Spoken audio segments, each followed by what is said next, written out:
Hi guys, how are you today? Welcome back to my channel, Adventures in America. First of all, I'd like to thank you for tuning into my channel. And for today's topic, we are going to discuss the new countries that are now included in the travel ban, and also there are new guidelines for foreign and Filipino nationals qualified to travel. Please do me a big favor by giving this video a big thumbs up, and if you haven't subscribed to my channel, please subscribe and hit that notification bell. Let's get started. Please take note that you are required to wear a face mask and a face shield before boarding at the airport. There is a mandatory case investigation form that is needed to register depending on the traveler's type or the location of the port of entry, such as Manila, Clark, or Cebu. There is a mandatory use or downloading of a Traze App mobile application when entering the Philippines effective November 28, 2020, and it is needed at the ports of entry. Now let's go over the new mandatory travel advisory. Important advisory on entry restrictions in compliance with Philippine regulations and the development of the new COVID-19 strain. Travelers departing from or who have been to the following countries in the past 14 days before scheduled arrival are not allowed to enter the Philippines on December 30, 2020 to January 15, 2021. Also, please take note of the new countries that are now included in the travel ban.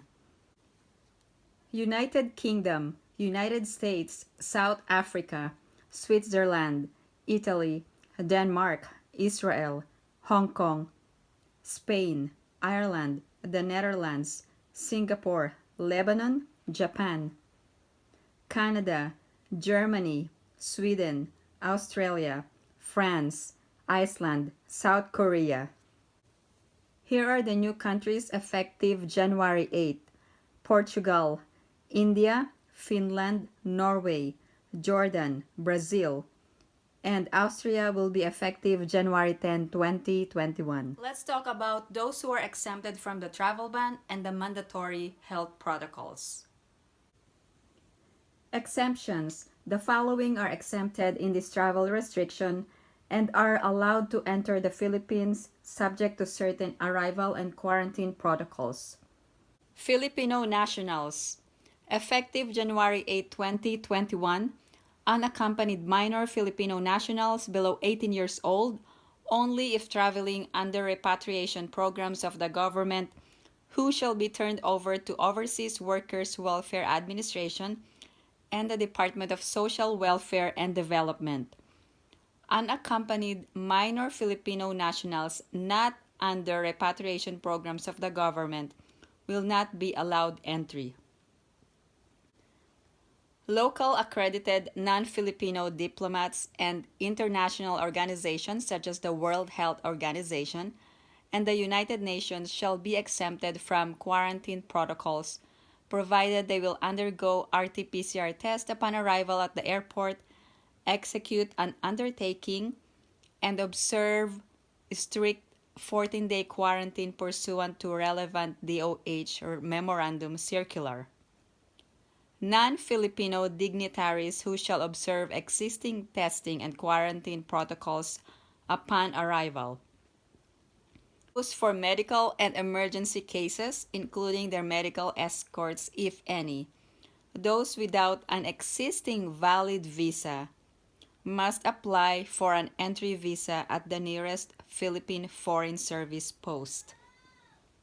Let's go over the specific instructions for those originating or transiting from the list of banned countries. Eligible passengers departing from or who have been to these countries in the past 14 days before scheduled arrival are allowed to enter the Philippines, but must take an RT-PCR test upon arrival. For overseas Filipino workers, the tests will be shouldered and administered by the Philippine Red Cross and Philippine Coast Guard. For non-overseas Filipino workers and eligible non-Filipinos, the tests will be administered via PALS, one-stop shop, and at the traveler's expense in the amount of 4,000 pesos. If you are originating from these listed countries, you are required to undergo a 14-day mandatory quarantine. Overseas Filipino workers will be accommodated for free at a government-designated stringent quarantine facility.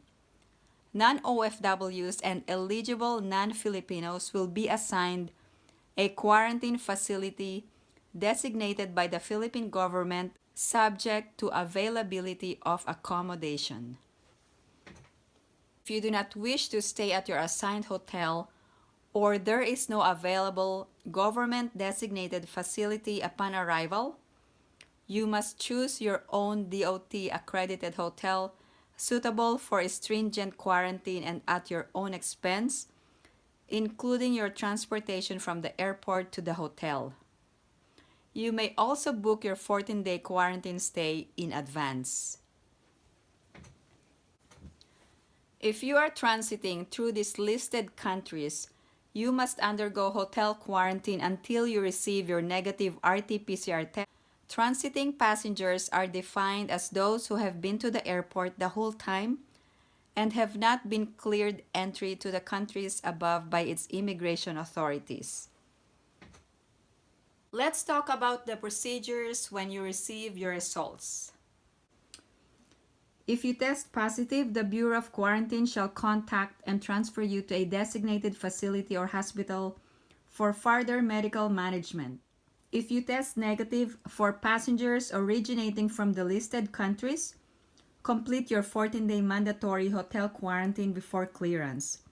Once completed, present your test result together with your medical certificate to the assigned quarantine personnel at your hotel.